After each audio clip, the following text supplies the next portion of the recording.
নন্দিনী, আমার অপরাধের জন্য ক্ষমা চাইছি। আমি বলেছিলাম বলেই আপনি একেবারে চুপ করে গেছিলেন। দয়া করে বলুন আপনি আমায় ক্ষমা করেছেন, আমি শান্তি পাবো তাহলে।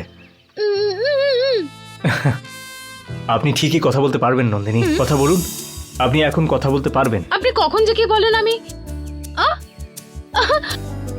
আমি কথা বলতে পারবো? Sorry sorry sorry sorry, I mean ক্ষমা করে দিন।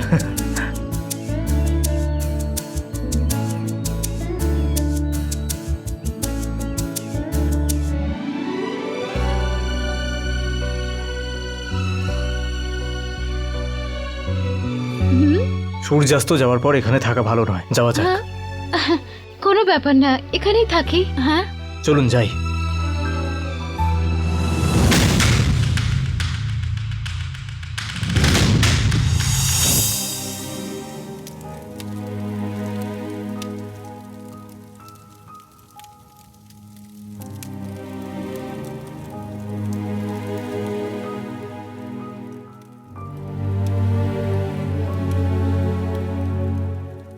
গুরুদেব, দুই দলের অনুমতি থাকলে আমরা সবাই সঞ্জীবনী বনে যেতে পারবো, এটাই নির্ণয় নেওয়া হয়েছিল। কিন্তু আপনার দলের লোকেরা এটা শোনেনি। তাও আমি ওদের ক্ষমা করে আপনার কাছে এসেছি, যাতে সবাই একসঙ্গে কাজ করতে পারে। ওই নতুন অতিথি আসার পর আমাকে সবার সামনে অপমানিত হতে হয়েছে। আমাকে আমার রানীর জায়গা আপনি ফিরিয়ে দিন। তোমার সাহস, তোমার পরাক্রম, তোমার পদমর্যাদা রণভূমিতেই পরীক্ষা নেওয়া উচিত ছিল, ক্ষমা দিয়ে নয়। ঠিক আছে, আমিও ওদেরকে ক্ষমা করব না। ক্ষমা করবে না তাহলে? তাহলে তুমি কি করতে চাও? সঞ্জীবনী বনে ওই নতুন অতিথি গিয়েছে, ওকে আর ফিরে আসতে দেব না আমি। তুমি যেরকম ভাবছো সেটা কখনোই হবে না, কারণ বীরবাহু আর ত্রিশলাও সঙ্গে রয়েছে। ও, মহাবালার নাম বাদ দিলেন কেন? ওর নামটা বলা উচিত ছিল আপনার। ওহো, ও তো মাঝ রাস্তা থেকে ভয় পেয়ে পালিয়ে এসেছে এখানে। ভেবেছেন জানতে পারবো না কথা? গুরুদেব, যে অনেককে হত্যা করেছে তাকে হত্যা করাটা কোনো কষ্টের বিষয় নয়। গুরুদেব দেখুন, আমি আপনাকে ভালো মতো বুঝিয়ে বলছি, রক্তপাত করা আমার উদ্দেশ্য নয়। নিরীহ লোকজনকে যুদ্ধের কারণে বলিদান দিতে আমি চাই না। ওদের সমাধির ওপরে আমি এই সাম্রাজ্য বানাতে চাই না গুরুদেব। তাই বারবার বলছি, এখনো কিন্তু সময় আছে, সিংহাসনে রানী হয়ে বসতে দিন আমায়। সর্পণিকা, আমি তোমাকে বারবার বলছি ছেড়ে দিতে, কারণ এটা তোমার কোনো পিত্রার্জিত পদ নয়। সবকিছু জোর করে পাওয়া যায় না। মর্যাদার সিংহাসন নিজের ক্ষমতায় অর্জন করতে হয়। নাগলোকের অধিবাসীদের মন জয় করে তবেই সিংহাসন লাভ করা যায়। তারা যদি সন্তুষ্ট হয় তাহলেই তোমাকে রানী মনে করবে। কিছু না হলেও অন্তত পক্ষে কোনো প্রতিযোগিতায় জিতে রানী হবার যোগ্যতা প্রমাণ তো করতে হবে। সেসব কিছু না করেই আমি রানী, আমি রানী এই বলে চিৎকার করাটা অত্যন্ত ভুল। তার মানে যুদ্ধে জয়ী হতে পারলে, নিরীহের বলিদান দিতে পারলে তবেই আমি রানী হব? সেটা রক্তপাত দ্বারা কখনোই সম্ভব নয়। বিজয়ী হয়ে ন্যায়সঙ্গতভাবে যুদ্ধে নেমে তাকে পরাজিত করো, তারপরে আমি ভেবে দেখব। ওহো, তারপর চিন্তা ভাবনা করবেন। ঠিক আছে ঠিক আছে, ও যদি ফিরে আসতে পারে তারপর যুদ্ধের ভাবনা চিন্তা করব আমি। ও যদি ফিরেও আসে, তারপরে ওর মধ্যে যুদ্ধ করার শক্তি থাকবে? শুধু 1 ঘন্টা আমাকে দিন, তারপর আপনি নিজে আমাকে এই সিংহাসনের রানী বানিয়ে নিজে সবার সামনে জয়ধ্বনি করবেন, বুঝলেন? দেখতে থাকুন।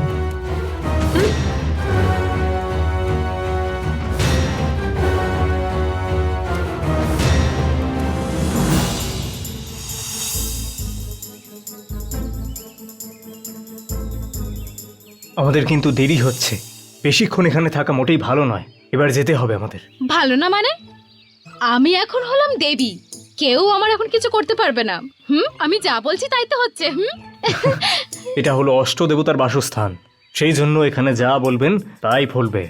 তাই তাহলে আমার এখন খিদে পাচ্ছে, আমার এখন অনেক ফল লাগবে, অনেক মিষ্টি ফল লাগবে, কলা, অ্যাপেল, বেদানা, আমার সব চাই।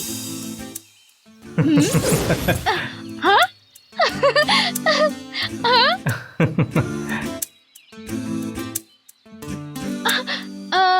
একটু ধরুন তো।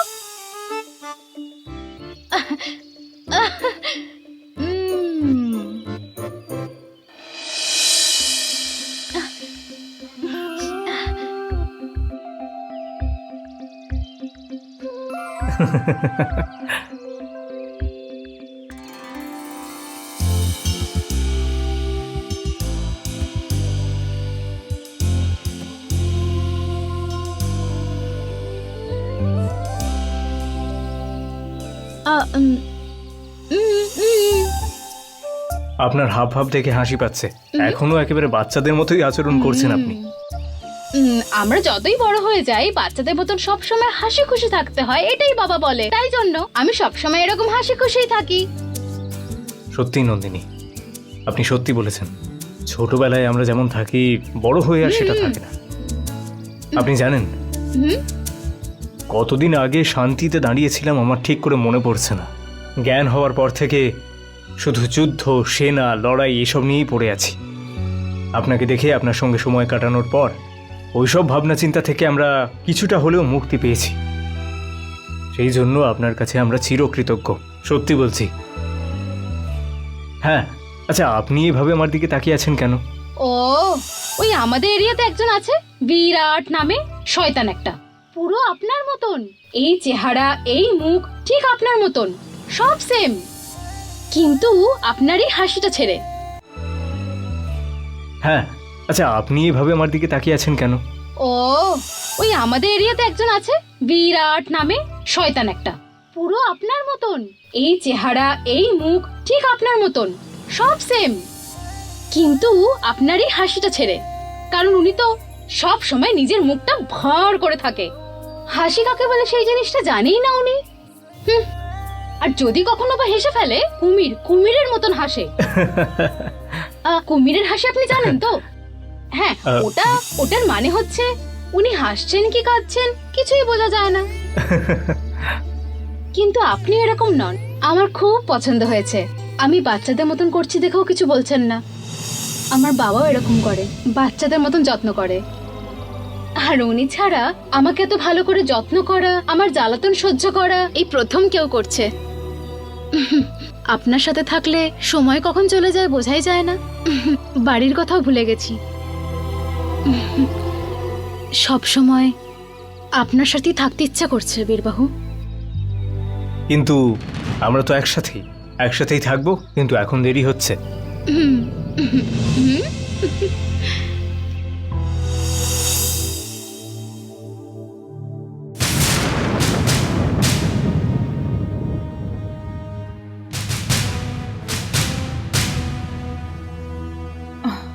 নীলি, তুমি কি আমায় কথা বলার জন্য ডেকেছো নাকি তোমার হাঁটা চলা দেখানোর জন্য আমায় ডেকেছো? আমার কথা আছে ম্যাডাম। তাহলে বলো। কিন্তু কিভাবে বলবো আমি সেটা বুঝতে পারছি না, ভীষণ ভয় করছে আমার। নীলি, মানুষের জীবনে লাভ ক্ষতি দুই থাকে। আশা, আকাঙ্ক্ষা, স্বার্থ, মোহ, এই সব কিছু আমাদের জীবনে পূরণ করে নেওয়া উচিত। ভয়, হিংসা, ভীতুভাব এই সব কিছু বাধা হয়ে দাঁড়ালে আমাদের জীবনে আমরা কিছু পেতেই পারি না। তুমি যা বলতে চাইছো সেটা আমায় বলে ফেলো।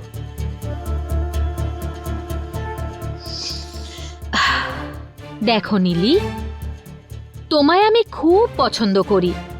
তুমি বলে ফেলো, তুমি যাই বলবে আমি কিছু মনে করব না, বলো। আসলে ম্যাডাম, আপনি ওই আন্টির ব্যাপারে যেটা বললেন সেটা নিয়েই চিন্তা করছিলাম। আসলে আপনার কথাটা আমার ঠিক মনে হয়েছে, কিন্তু আমি আন্টিকে এইভাবে শেষ করতে পারবো না। ওনাকে দেখে আমার খুব কষ্ট হচ্ছে, কিন্তু ওই বিরাট নন্দিনীর হয়ে কথা বলছে শুনলেই আমার মনে হচ্ছে এই দয়া মায়া বাদ দিয়ে খুন করে দিই। নীলি, এই জীবনে যদি আমরা কিছু পেতে চাই, আমাদের কিন্তু কিছু হারাতেও হয়। না হলে আমাদের কপালে যা থাকে তাতেই সন্তুষ্ট থাকতে হয়। একটা কথা জেনে রাখো, এই জীবন একটাই, তাই প্রত্যেক দিন প্রতি মুহূর্তে দুঃখ কষ্ট পেয়ে কাটালে একটা সময়ে আমরা এটাই ভাবতে থাকবো, তখন যদি ওই কাজটা করতাম তাহলে আজ আমি কত খুশিতে থাকতে পারতাম।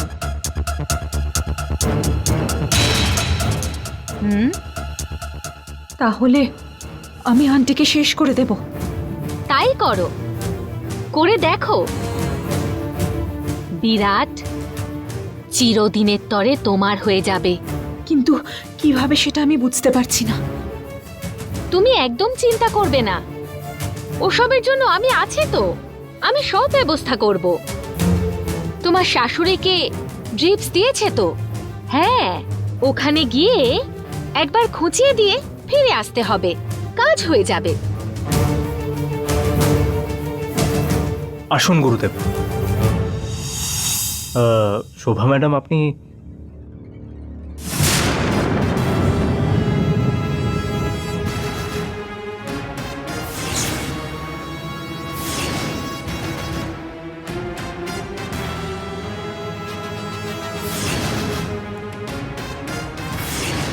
বিরাট ইনি কে? নীলি, উনি আমার সঙ্গে এসেছেন। আমাদের মন্দির স্থাপনের কাজটা উনি দায়িত্ব নিয়ে এগিয়ে দেবেন খানিকটা।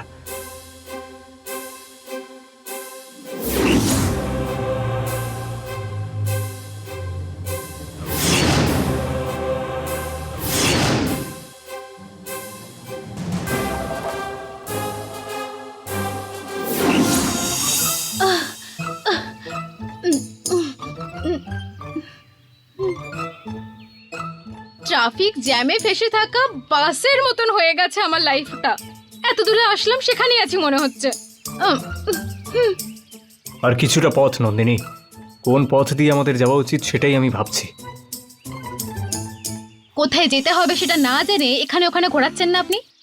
ব্যাপারটা তা নয়, আসলে ওখানে যাওয়াটা খুব কষ্টকর। আমার দ্বারা সম্ভব না বাবা এত কষ্ট করা। কোনো শর্টকাট থাকলে বলুন। হ্যাঁ, সোজা ভাবে যাওয়ার রাস্তা। যে পথেই যাই না কেন কষ্ট আমাদের হবেই। কষ্ট যদি পেতেই হয় তাহলে কোনো বড় রাস্তা দিয়ে কেন যাব? কোনো ছোট রাস্তা দিয়েও তো আমরা যেতে পারি, তাই না? আর আমার কষ্ট হলে আপনি সহ্য করতে পারবেন না সেটা আমি জানি। সেই কষ্ট আপনি সলভ করবেনই করবেন, আমার চিন্তার কি আছে? কি বললেন আপনি? আরে বাবা, আমি দুটো ইংলিশ শব্দ ব্যবহার করলে আপনাকে আবার ফুল মানে বোঝাতে হয়, আমি রিপিট করতে পারবো না। হ্যাঁ, খেয়ে খেয়ে পেট পুরো ভারী হয়ে গেছে। হ্যাঁ দেখুন, এই জায়গাটা কত পরিষ্কার, তাই না? কোনো ময়লা বা কোনো নোংরা কিছুই নেই। আমার তো ঘুমিয়ে পড়তে ইচ্ছা করছে। আরে আরে আরে, এটা ঘুমানোর জায়গা নয়। ইচ্ছে করছে বললাম, ঘুমিয়ে পড়বো বলেছি? চলুন ঠিক আছে। জঙ্গলে আসার পরে বাঘ আসলেও কি সিংহ আসলেও কি, ফেস করাটা শিখে নেওয়া উচিত। আপনি কোনো ভয় পাবেন না বীরবাহু, আমি আছি এটা ভেবেই আপনি এগিয়ে চলুন, আমি ফলো করব। চলুন চলুন। তুমি খুব ভালো কাজ করেছো। এরপর থেকে ওই নন্দিনীর সাথে কোনো সম্পর্ক রাখবে না, একদম ঠিক ভেবেছো। কে উনি? ওই পরমেশবাবু নিজেকে খুব বড় মনে করে। ঠিক আছে, ছাড়ো মা। কার কার কাজ কাকে কাকে করতে হবে সেটা ভগবান আগে থেকে নির্দিষ্ট করে থাকেন। বিরাট, মন্দিরের শঙ্খ স্থাপনা তাড়াতাড়ি করতে হবে। ওইটি না করলে সমস্যা থেকে মুক্তি পাওয়া যাবে না।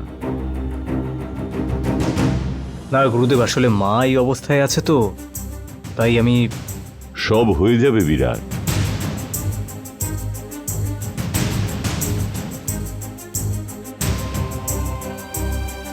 এই পুজোটা হয়ে শঙ্খ স্থাপনাটা হোক, দেখতে পাবে তোমার মা কেমন ঠিক হয়ে যায় সেটা বুঝতে পারবে। সেই সঙ্গে ওই জননীর আত্মাও মুক্তি পেয়ে যাবে।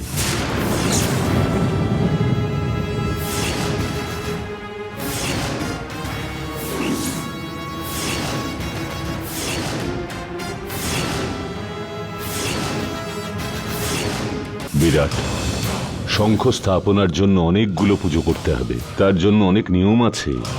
সেগুলো সম্পূর্ণ করতে হলে আমাদের কাল থেকেই কাজে লেগে পড়তে হবে।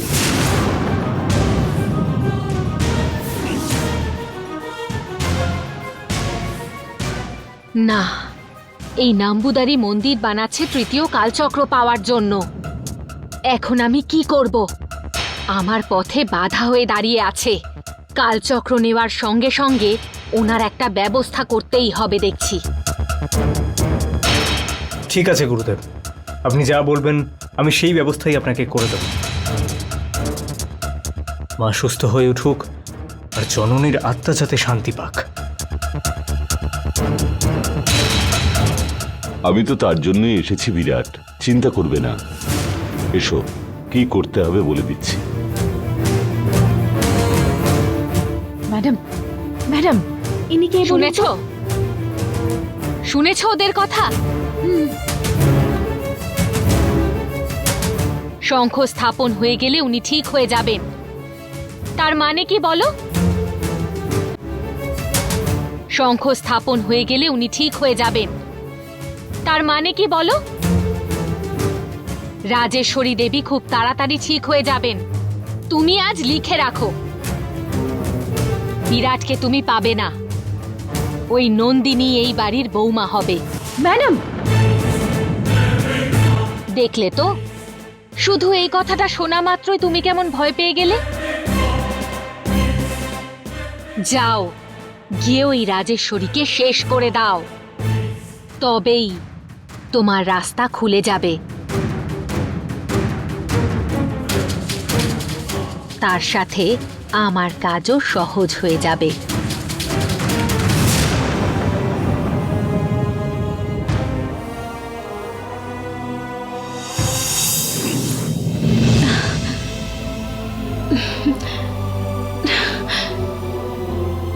চোখে জল কেন আপনার? কিছু নয়, নিজের পরিচিত লোকেরা অনেক সময় না জেনে না বুঝে অনেক কিছুই কথা বলে, দোষারোপ করে। আর আপনি অচেনা মানুষ হয়ে আমাকে এতটা যত্ন করছেন, এটা দেখে খুব খুশি হয়েছি। মানুষের মধ্যে মানবিকতার বেঁচে আছে কিনা সেটা আমি জানি না, কিন্তু আমরা সবাইকে তাদের মন দিয়ে বিচার করি। বাসুকি হিসেবে এটা আমাদের ভালো গুণ। আর কিছুক্ষণের মধ্যে আমরা আমাদের গন্তব্যে পৌঁছে যাব। চলুন।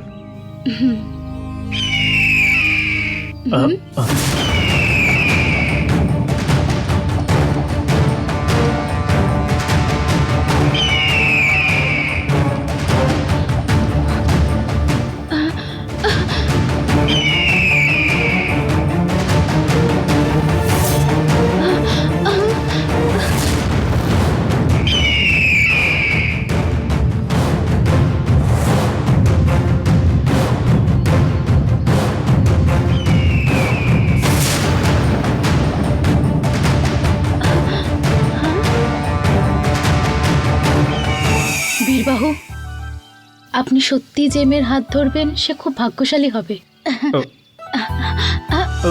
হ্যাঁ, আরে আমার হাত না, যাকে বিয়ে করেছেন সেই মেয়ের কথা বলছি। কিন্তু আমার এখনো বিবাহ হয়নি। হ্যাঁ, কি বিয়ে হয়নি? এত বড় হয়ে গেছেন, এখন অবধি আপনাকে কেউ বিয়ে করার কথা বলেনি? না, চলুন। নন্দিনী দেবী, ওই যে জায়গাটা দেখতে পাচ্ছেন, ওখানে আমরা সঞ্জীবনী পেয়ে যাব। হ্যাঁ, ওখানে পৌঁছানোর আগে যদি গরুড় আমাদের আক্রমণ করে তাহলে বিপদ হবে। সেই জন্য আপনাকে আগে যেতে হবে। কিন্তু ওখানে আবার সঞ্জীবনী পাওয়ার জন্য একটা গাছ আপনাকে অনেক রকম প্রশ্ন করবে, আর সেটার উত্তর আপনাকে সঠিকভাবে দিতে হবে। হ্যাঁ, আমাকে একা যেতে বলছেন? আপনি ওখানে আমার সাথে যাবেন না? এখন এইসব কথা বলা যাবে না। চলুন, আপনি চলুন। হ্যাঁ হ্যাঁ হ্যাঁ।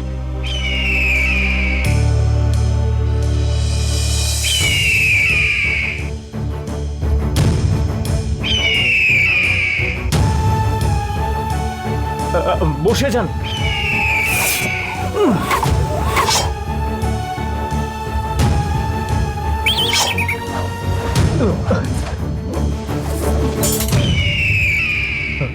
উঠুন।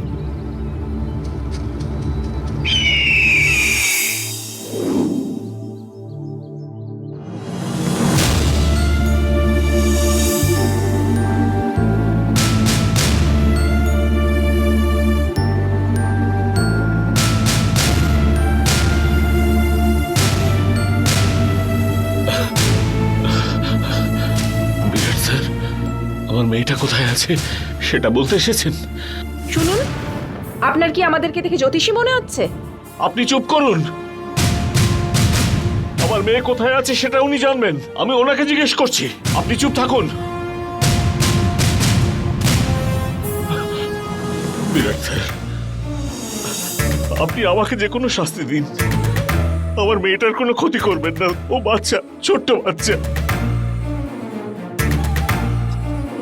আমার মেয়েটা কোথায় আছে বলে দিন না স্যার। ওকে না দেখতে পেয়ে বড্ড কষ্ট হচ্ছে আমার। একটু আমাকে বোঝার চেষ্টা করুন, দয়া করুন স্যার।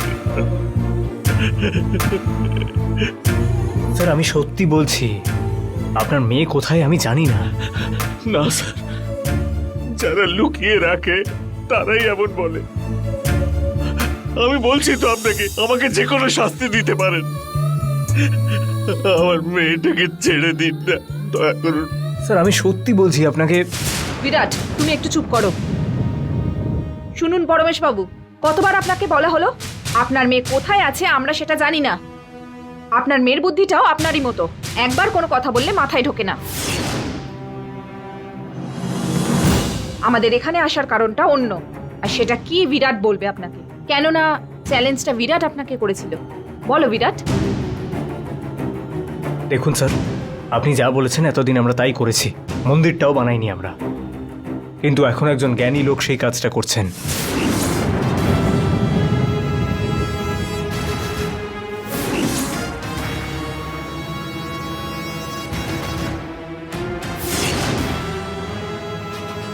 স্যার, বলেছিলাম আপনাকে জানাবো, তাই আপনাকে আগেই জানাচ্ছি। সেই জন্যই আমরা এখানে এসেছি। ভগবানের প্রতি ভক্তি থাকলে নিশ্চয়ই আসবেন, না থাকলে না আসবেন। কি করে হয় সেটা? কি করে আপনি ওই মন্দির বানিয়ে ফেলবেন? কিছুতেই আমি হতে দেব না। ওই মন্দির তৈরি করতে আমি কিছুতেই দেব না। হ্যালো মিস্টার পরমেশ, একটাও ইঁটে যদি আপনি হাত লাগান, সেই ইঁটগুলো দিয়েই আমি সমাধি বানিয়ে দেব। আর কার সমাধি সেটা আশা করি আপনি ভালোই বুঝেছেন। এই, কি সব বলছেন আপনি? কাকে ভয় দেখাচ্ছেন? যেটা বলার জন্য এসেছিলে বলা হয়ে গেছে, চলো এবার। দাঁড়ান স্যার, দাঁড়ান দাঁড়ান, আমার কথাটা শুনে যান। বিরাট স্যার, কথাটা শুনুন।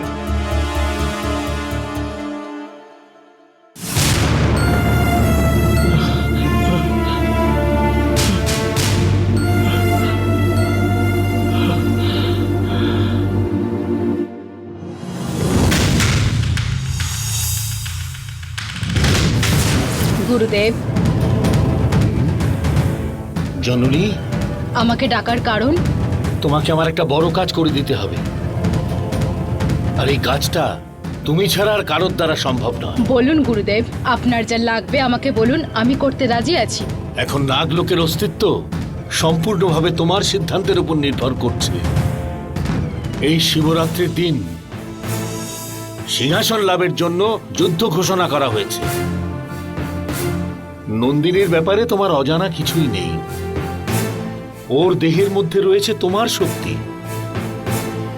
তুমি যদি সঙ্গে থাকো তাহলে ও শক্তিশালী হয়ে যুদ্ধ করবে, আর ও না থাকলে তুমি কোনো কিছুই করতে পারবে না। আর তুমি না থাকলেও ও কিছুই করতে পারবে না। মানে? এই যুদ্ধের সময় নন্দিনীর দেহের মধ্যে তুমি প্রবেশ করে সর্পণিকার বিরুদ্ধে যুদ্ধ করবে। সেটা তো অন্যায় হবে গুরুদেব। এই যুদ্ধে বিজয়ী হবার জন্য সর্পণিকা অনেক ষড়যন্ত্র করে চলেছে, কিন্তু আমরা এই যুদ্ধে বিজয়ী হবার জন্য মাত্র একটি কাজ করেছি। সেটাকে কখনো অন্যায় বলা যায় না জননী। প্রত্যেকটা বস্তুর তার নিজের শক্তি থাকা উচিত। তেমনি নন্দিনীর মধ্যে তোমার শক্তি রয়েছে। বস্তু হোক, ব্যক্তি হোক বা কোনো স্থানই হোক, সেটা জয় করা অত্যন্ত সুলভ, কিন্তু বাঁচিয়ে রাখাটাই কষ্টের।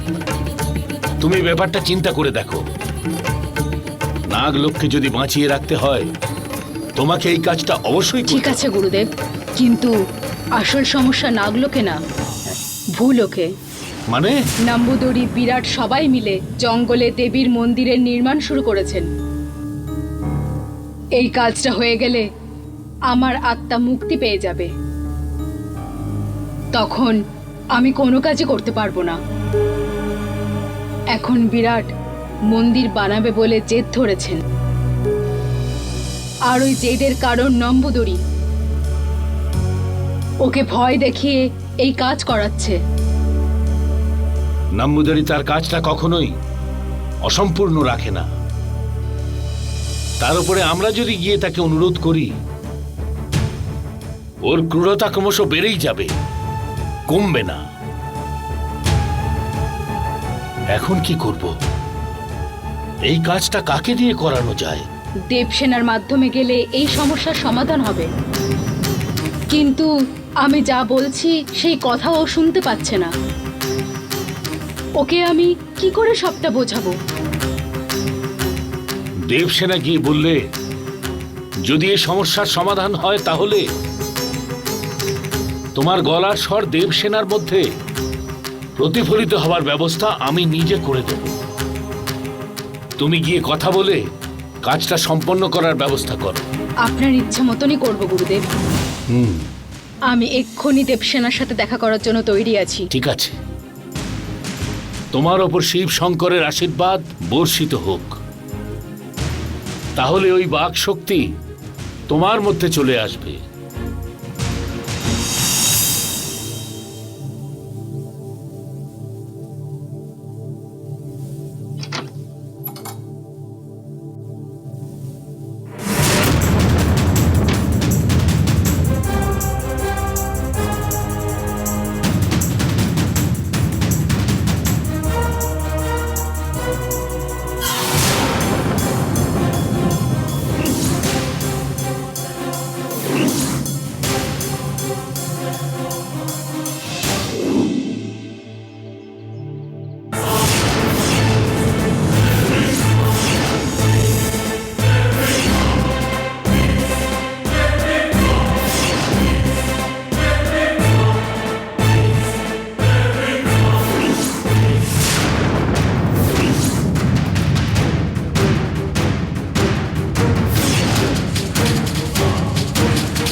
ভেতরে বিষ রয়েছে।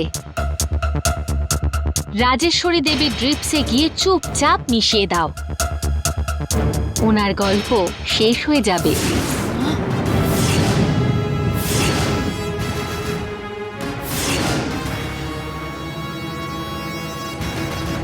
ভয় করছে নীলি? আর কত সময়? এটা দিলেই সব শেষ হবে। একবার ওনার শরীরে এটা গেলে উনি মারা যাবেন।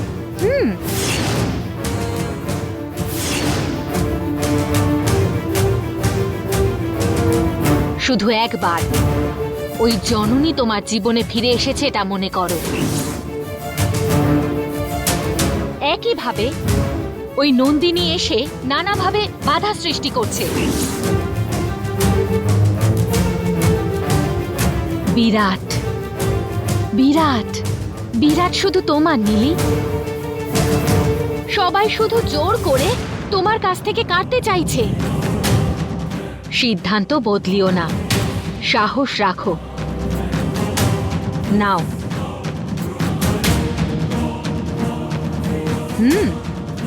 ধরো, সাহস করে নাও এটা।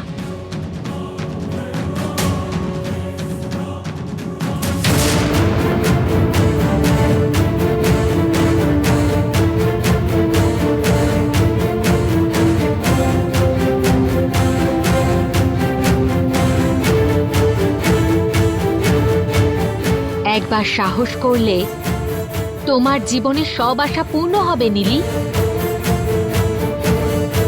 একটা ছেলেকে পাওয়ার জন্য তুমি এত বছর কষ্ট করেই চলেছ।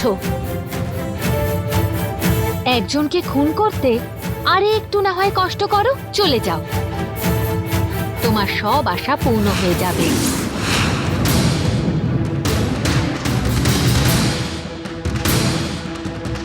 ইয়েস ম্যাডাম, আমি আমার শাশুড়িকে শেষ করব, আর তার সাথে ওই নন্দিনীর গল্পও শেষ করব। Good, very good. এই তো সাহসী নীলি, গুড। এবার যাও।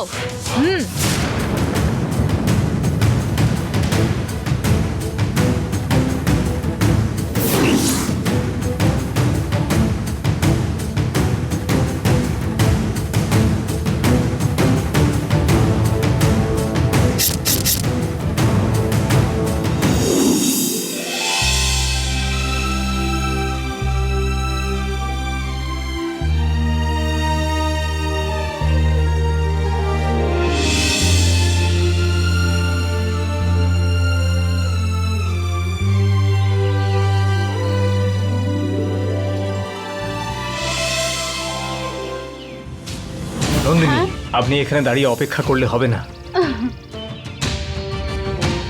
আপনি এক্ষুনি এগিয়ে যান, তাহলেই আমরা সঞ্জীবনী পেতে পারবো। আপনাকে একা ছেড়ে দিয়ে? আপনি আপনার কাজটা আগে করে আসুন, তারপর না হয় চিন্তা করা যাবে।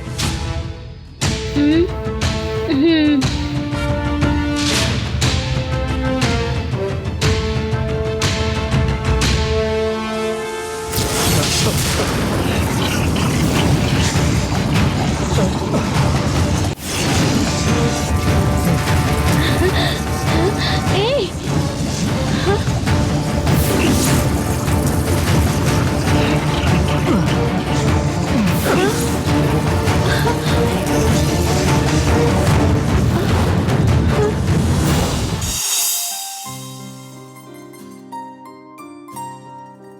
রাম, হ্যাঁ? কফি। Thank you Devsena.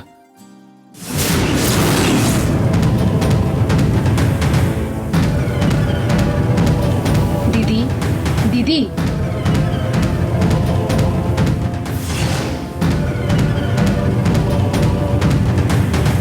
কে কে কথা বলছে এখানে? দিদি, আমি জননী। জননী এখানে? কোথায়? জননী এসেছে? কোথায়? দেখো, আমি কিছুই করিনি। জননী দেখো, তুমি আমাকে মেরো না। আর দেবসেনা, বলো না ওকে। রাম, ভয় পেও না, এসব করে আমাদের ভয় দেখাচ্ছে কেউ। দিদি, আমি এসেছি দিদি, আমি জননী বলছি। তুমি শুধু আমার আওয়াজ শুনতে পাচ্ছ কিনা বলো। কি চাই বলতো তোর? কেন এসে আমাদেরকে বিরক্ত করছিস? তুই নিজের ইচ্ছেই তোর শরীর ত্যাগ করেছিস, তোর কাহিনী ওখানেই শেষ। তাহলে কেন এসে আমাদের এত কষ্ট দিচ্ছিস তুই? দিদি দেখো, আমার কথা শোনো, আমি কাউকে কষ্ট দেব না। কষ্ট দিচ্ছিস না? ভালো করে দেখ রামকে, ও কত ভয় পেয়েছে তোর গলার আওয়াজ শুনে। কিন্তু দেবসেনা, আমি তো জননীর কোনো কথা শুনতে পাচ্ছি না। এই সবর চাল রাম, তুমি ভয় পেও না, তুমি শান্ত থাকো। দেখ জননী, তোর প্রতি আমার সব ভালোবাসা তুই আগেই হারিয়ে ফেলেছিস। দয়া করে তুই কারোর জীবন নিয়ে আর এভাবে খেলিস না। আমি কি এমন ভুল করেছি দিদি যে তুমি এভাবে কথা বলছো? আমি যা কিছু করেছি সব ধর্মের জন্য। তোর জন্য তো ধর্মই আগে, তুই দেবকন্যা। কিন্তু আমি তো সামান্য একটা মেয়ে জননী। আমার জন্য আমার স্বামী, সন্তান, শ্বশুর বাড়ি এসব বেশি জরুরি। তুই দেখেছিস আমার শাশুড়ির অবস্থা, আর সেটার কারণ কে বল? তোমার শাশুড়ির দুঃখের কারণ আমি না, চক্রবর্তী বাবু। উনি যাই করে থাকুন, কিন্তু রামের মা তো ভালো ছিলেন। তোর একটা ভুলের জন্যে ওই মানুষটা ওনার সমস্ত সুখ হারিয়ে ফেললেন। ছাড়ে সব, এরপর আমাদের একটু বাঁচতে দে জননী। আমার শুধু একটা আশা পূর্ণ করো দিদি। তোর মুক্তি চাই তো, তোকে মুক্তি দেওয়ার কাজই করছি আমরা। শুধু তাতে হবে না দিদি, তুমি এরকম করলে। আমি ওসব করলেই তুই মুক্তি পাবি জননী। আর আমি যদি ওসব না করি, তাহলে তোর জন্য আরো কত মানুষ কষ্ট পাবে কে জানে। আমি আর শুনবো না জননী, শুধুমাত্র তোর জন্য, শুধু তোর জন্য আমি আজ সবার কাছে অসম্মানিত হচ্ছি। তোর তোর অন্যায়গুলোকে আমি ঠিকও করতে পারছি না, আর সেই জন্যে আমি সিদ্ধান্ত নিয়েই নিয়েছি, তোকে এখান থেকে চলে যেতে হবে। দিদি দিদি দয়া করে আমার কথাটা শোনো দিদি। দিদি দেবসেনা, আমার কথা please, শোনো দিদি। জননীকে এখান থেকে চলে যেতে বলো না প্লিজ। চলে এসো রাম, আমাদের এখানে দাঁড়িয়ে কারোর কথা শুনতে হবে না, চলে এসো আমার সঙ্গে।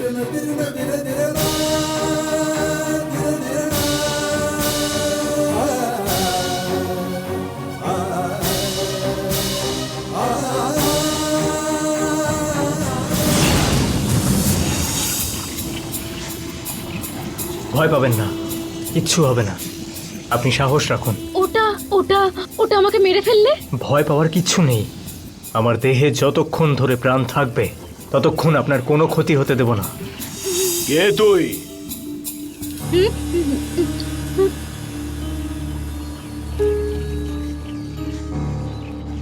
এখানে আসার কারণ?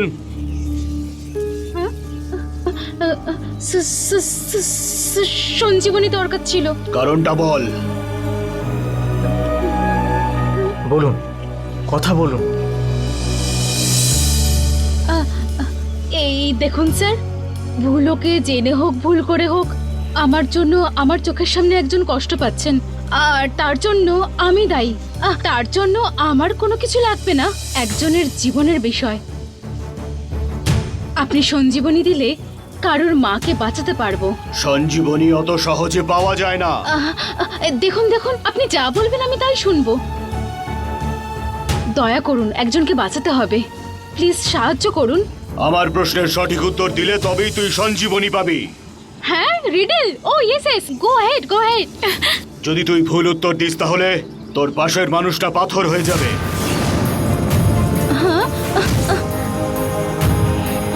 তুই শুধু 3টে সুযোগ পাবি, প্রত্যেকটা ভুল উত্তরে লোকটা ভাগে ভাগে পাথর হতে থাকবে।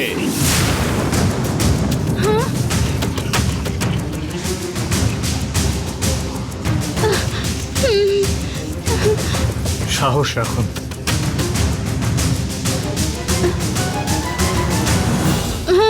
জিজ্ঞাসা করুন। মানুষের প্রকৃত বন্ধুকে আর কেন? মানুষের আপন বন্ধু, এটা তো একটা মুভি ছিল। হ্যাঁ, রামশ্যাম, আর ওরা সব সময় আমার সাথে থাকে। আমি ঠিক উত্তর দিয়েছি তো? হ্যাঁ।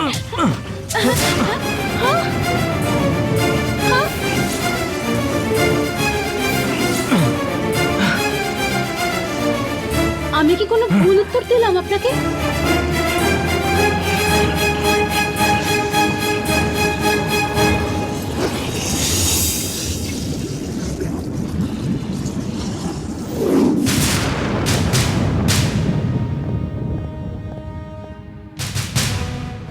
নীলি, পুজোর সময় একটা সিঁদুরের কৌটো ছিল আমার কাছে, ওটা আমি এক্ষুনি গিয়ে নিয়ে আসছি। ঠিক আছে বিরাট।